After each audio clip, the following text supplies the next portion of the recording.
he was really that anchor for me. He pushed me to kind of put out my healing journey, which went decently viral. I think I gained like my first 1,000 followers. And that was ultimately the spark of, okay, you do have a voice that people care about. This information is really valuable. People want to hear more of it. Now, what does it look like if you go all in? Hey, what's up, guys? And welcome to 5 Minute Founders, the show where we pick the brains of actual founders for the strategies, growth hacks, and stories of how they built their own companies.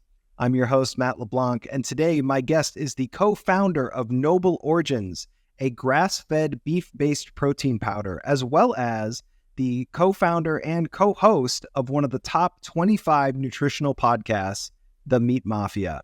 Brett Ender, welcome to the show. Matt, thanks so much for having me on, man. I'm excited for the conversation. Why don't we just start off with the basics here?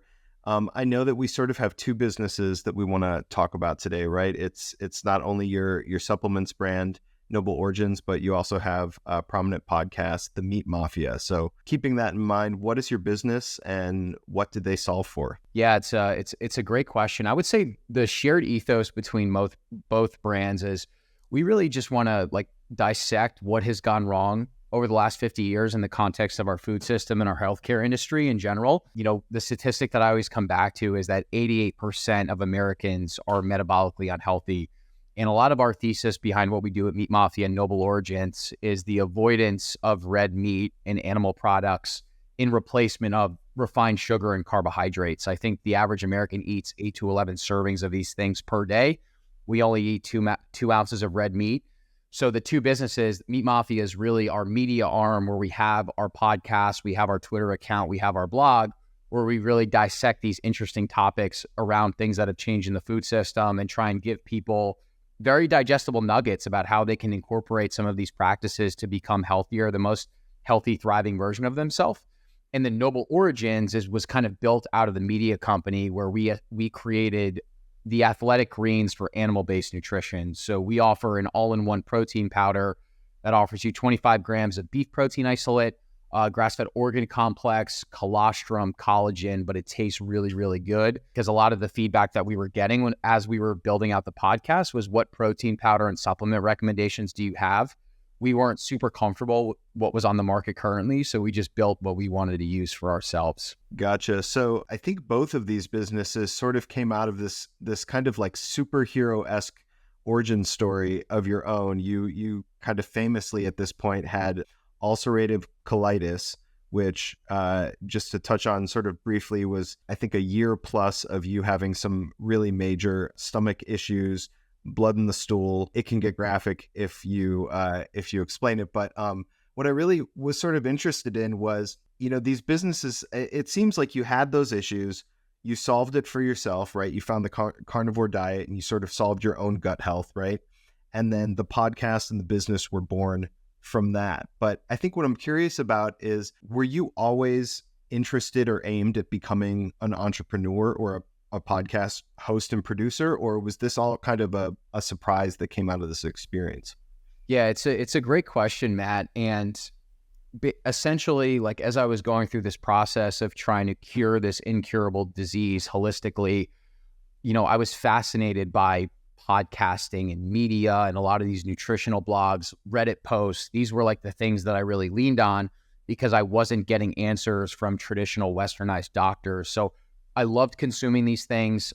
As soon as I started changing my diet, I felt healthier and healthier. Did a strict carnivore diet of all animal products for about 2 years.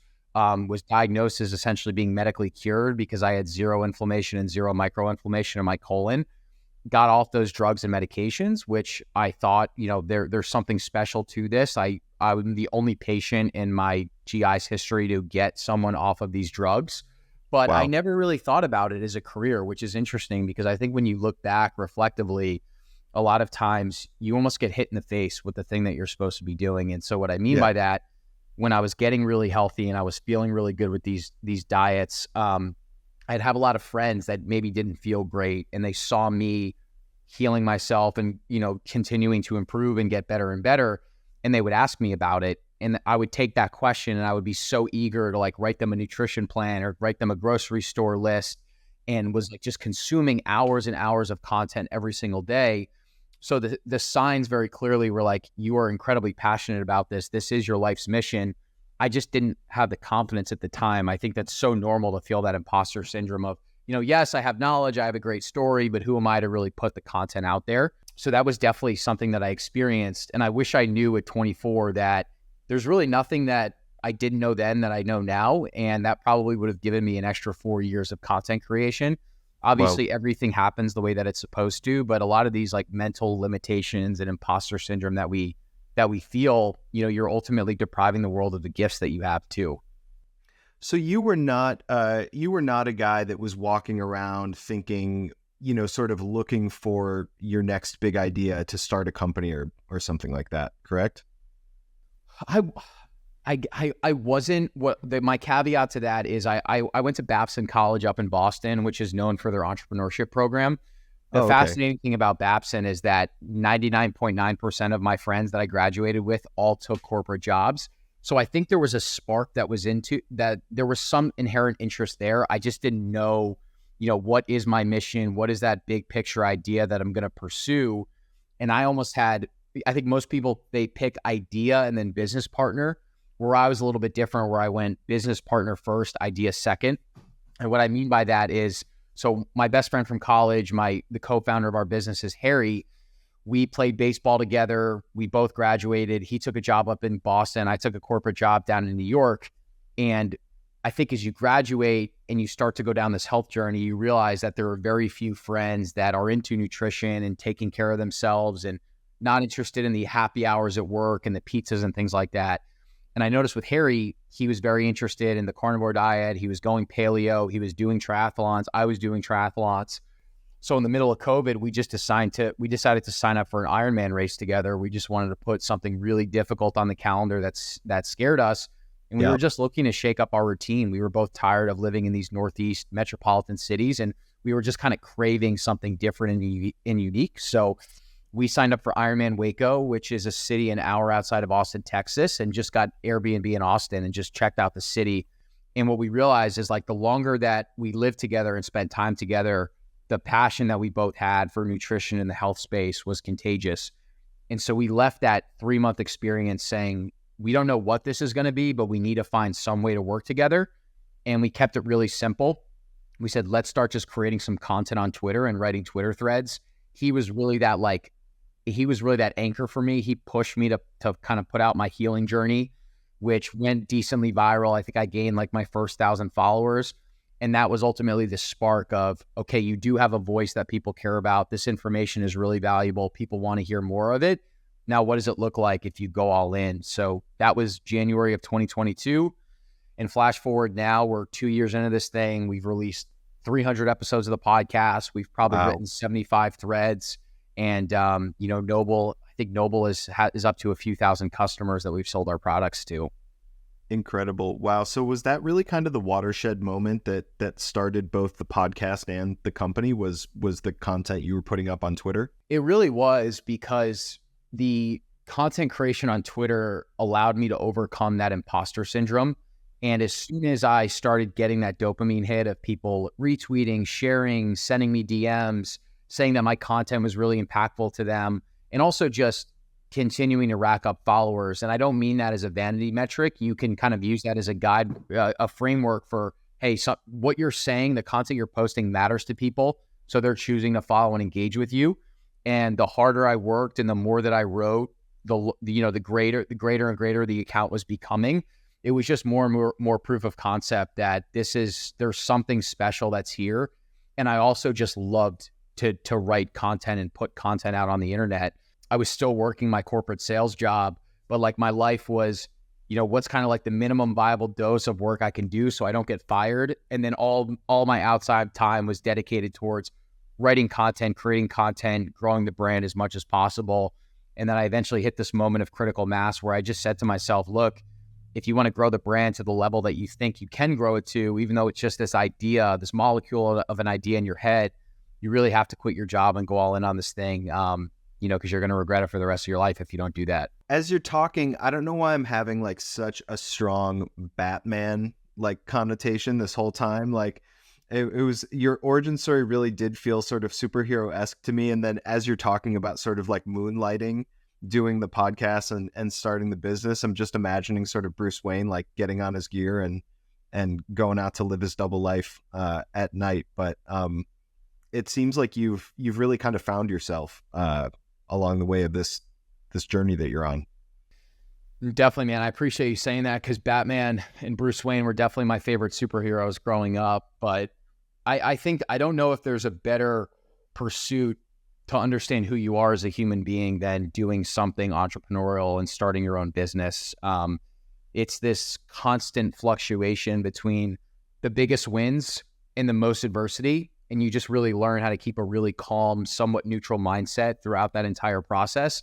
And I think the coolest thing is, I remember those early conversations of telling the boss in my corporate job or friends that I had in New York that I was quitting this like high paying corporate job to essentially tweet and meme about meat and podcast about meat. And they thought I was out of my mind. But that's really that's the role of the entrepreneur, is like to turn that vision in your head into something that has substance and to prove people wrong. And ultimately for us, it's just, we want to make as many people healthier as we can. And we've just had so much fun doing it, even in the face of that extreme adversity. I couldn't imagine doing anything else. Like, I really do feel like this is, for both Harry and myself, it's our God-given mission. And I try and sit back in that gratitude, especially, right? It's like, as an entrepreneur, you have a list of a million things that you need to do. You're never going to get through that list. You're going to feel the adversity. You're going to question yourself. You're going to have those nights where you're sitting in bed wondering, do I have the inner machinery to really make this thing work? And I always try and just go back and reflect on that gratitude and just realize, hey, if you look back, if you went back 2 years and knew what you were going to be doing now, you'd be really proud of yourself. And that's something that matters, and you should take that into account. I wanted to get a little bit more into the product itself. Who is Noble Origins for? Are there maybe some pain points that often bring a person to the product that maybe people listening right now don't even know that this can sort of solve for something that they're experiencing? Yeah, it's a good question, Matt. I would say that Noble Origins is for the person out there that just feels like they have more potential and they're ready to make that one substantial change in context to their health. It's very difficult, even though there's more information than ever before, it's very difficult to get healthy, because we almost have too much information that's competing against each other, where it's like, hey, follow a plant-based diet. Oh, eat meat. Oh, eat regenerative organic meat. Don't eat fruits, eat vegetables, don't eat vegetables. There's so much conflicting and confusing information out there. And we try and keep things really simple, where if you are looking to lose 20 pounds or put on more muscle or improve your skin health, if you just focus on a gram of protein, really good quality animal protein per pound of your ideal body weight a day, that is a great lever to pull that will trickle into all these other things to allow you to become that healthier version of yourself. So I would say, we have customers that are highly competitive CrossFit athletes that are shredded, that are 8% body fat, and they squat 400 pounds.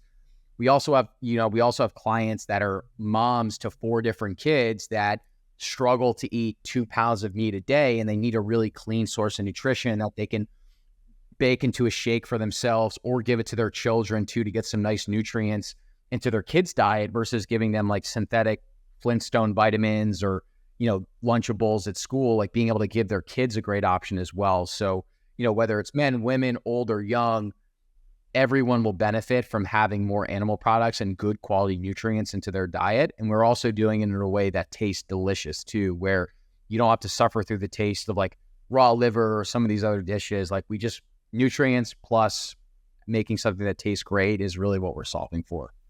That is what I heard. I was doing a lot of reading and research on you guys, and I spoke to our mutual friend that has obviously tried the product, and he's like, it tastes delicious. It's like, which is, I would imagine, something that people are wondering when they're sort of looking at protein shake that claims to be, nose to tail, what is it? Collagen, colostrum, organs, beef proteins. Organs. Yeah. It seems pretty gnarly. And the interesting thing is, like, I've eaten organs for probably the last 3 years. And I think one of the things, when you take control of your health and you start cooking your own meals and sourcing your own ingredients, like you start to realize that your taste buds have been manipulated by a lot of these processed foods that are out there, where like there's about 10 companies that control the majority of these processed foods that you'll find at the grocery store. And they legitimately have food scientists that are making foods that are incredibly hyper palatable, which basically means they're trying to make these foods to be addictive. So they combine sweetness with saltiness, with umami, with crunch, with crisp. So you literally stick your hand into a bag of Doritos and you're going to eat the entire thing because they're so hyper palatable. So when you start to cook your own meals, you actually realize, oh, I love the taste of a steak. I can notice the savoriness of spice. Oh, organs actually taste pretty good. So I always think it's so interesting how we accept hot Cheetos and we think organ meats are crazy when it should be Right. the opposite. But we still wanted to solve for the taste where, you know, you're having a scoop of our chocolate protein powder, you're getting 25 grams of protein and a ton of micronutrients, but it literally tastes like the chocolate shake. Can you tell me kind of how the podcast and Noble Origins sort of work together or complement one another? I would assume it's sort of in the community building aspect of it, yeah? Yeah, it's a really good observation. I would say that the podcast, in full transparency, it essentially breaks even where we have enough money from sponsors where we can pay for production fees. And that is what it is. You know, our show does around 50,000 downloads per month. We have a really strong, incredible audience.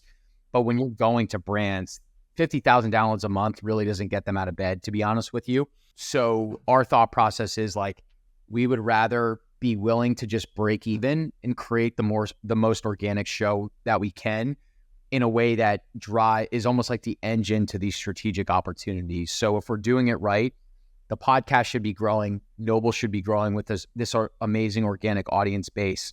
An example of that is when we launched Noble, I wrote a Twitter thread and we drove $15,000 in sales from one Twitter thread of people that had listened to how much free content we've put out the last 2 years and really wanted to support us and get access to this product. So I think that's an amazing thing. That's probably what I would recommend. And there's different ways to do it. Some people go product first, then audience. We were audience, then product. And I think it's a very low risk way to really like validate what you're doing. And then you have an immediate customer base on day one and an email list, et cetera. And then the other thing, which I touched on, is the podcast is an amazing strategic opportunity generator where a CFO would look at our balance sheet and be like, hey man, you're breaking even on the podcast. Maybe you're even in a little bit of the red. We should cut back on this. Where I'm like, we got 8 investors for Noble of people that just listen to the podcast and love the brand. So I would actually argue that the podcast generated $300K because that was the investment amount that those 8 investors kicked into the company. And then just connections and relationships and the spiderweb effect with your network. The podcast is one of the go-to things that I would recommend for someone that is in a job that they're disenfranchised with and they have a topic or a concept they're really interested in, is like, just start recording podcasts. You can do this over Riverside for free. Spin up a logo for $50 and just start posting episodes. And obviously in the beginning, those episodes will go out into the ether. But if you stick with it, because podcasting truly is a war of attrition, you'll look back and be like, wow, we're doing 3,000 downloads an episode and look at all these opportunities that it's generated. Like the serendipity that comes from podcasting is almost unmatched, I would say. Wow. What channels do you guys market on? I mean, it seems like a lot of your growth is coming organically from the podcast, but where do you kind of spend those ad dollars and where do you see the most growth? There's obviously the organic side. And then also we brought on a really good fractional CMO. His name is Simon Wool. He runs a company called Wool Ventures. He's actually based out of New York City. And he's been incredible with like creating these campaigns and driving paid ad sales. The ads on Meta have been performing really, really well. And then just Google as well. Both of those mechanisms have been crushing it for us. The first month that we started working with him, we went from 45K to 85K immediately. And he really feels like he's a part of the team. But yeah, it's the organic, it's the podcast. We also have a number of large affiliates of just people that are in our network from being in the health space for 2 years that are more than happy to take free product in exchange for just posting about us because they want to see us do well too. And there's also all these like very interesting micro influencers that are in the space. And that's something I've learned a lot about because our initial thought process was, hey, let's go after this person that has 400,000 subscribers and get them to post about Noble. You know, we come to find out that some of these accounts will charge $10,000 to $15,000 per one post. our AOV is $120 an order. So the amount of product that we have to sell from that one post just to break even is like, you'll never make that math work. Where there are all these micro influencers, like these mom bloggers, et cetera, that will take free product and write a great article that will compound and generate a bunch of sales. We had a guy in Atlanta that has a great blog that does a few 100,000 hits a month. He posted an article about Noble being his favorite protein powder. It's generated 5 to 7K in sales over the last 2 weeks. It's pretty amazing. No, that's incredible to hear. Why don't you tell us where we can find you? The podcast, the brand, where do we get this information from you? Yeah, I appreciate that, Matt. I would say that for me personally, Twitter is the best place to access me. That's the platform that we're the most active on. The handle is @MeatMafiaBrett. I give a lot of thoughts and updates and threads on relevant things that are happening with your food system, with our food system, and then just relevant tips to really get yourself into the best health that you could possibly imagine for yourself. The podcast is the Meat Mafia Podcast. We're on Apple, Spotify, pretty much every major podcasting platform. Instagram is @MeatMafiaMedia. And then if you are interested in ordering some Noble protein, the website is nobleorigins.com. And then the Instagram handle is noble.origins too. Excellent. And just give us a little taste on the podcast. What kind of guests, maybe something that you've learned recently from talking to somebody that really sticks out in your mind? I think for me, we just hit our 300th episode yesterday. Oh, congrats. Thank you, man. Wow. I've just been amazed at how many people have their own version of the journey that I went through, right? So like when I got sick, I was almost scared to share my story. And the biggest thing that I've learned is like when you're willing to be open and vulnerable, it just allows people to connect with you and you actually give people hope that they can heal themselves. And we've had probably close to 75 plus guests that literally got into their space and created their business on the other side of having some type of an illness or a traumatic health event, et cetera. And they healed, it allowed them to grow as a human being. And that transformational story, like for humans, our psychology is so wired to love a comeback story and love a transformational story. They've taken those stories and have ultimately like created the business of their dreams. So I think that those are the two biggest things is like the body is amazingly resilient. It's one of like the fairest pursuits ever, where if you eat the right foods, if you do the right things from a lifestyle perspective, you can get into amazing health. And you can also leverage that story to create an amazing business and ultimately do what you're passionate about as well. I love it, man. It's a perfect lesson. You start a podcast that's about the anatomy and gut health, and ultimately in the end, it sounds like it's about people and people's stories. So Brett, thanks so much for talking to me today. This is Brett Ender, founder of Noble Origins and the Meat Mafia Podcast. Brett, thanks so much. Thank you so much, Matt. This is great. If you are listening and are interested in exploding your own digital growth, you can get in touch with Jump 450 in the link below in the description at www.jump450.com. And do not forget to subscribe for more weekly episodes. We'll see you next time.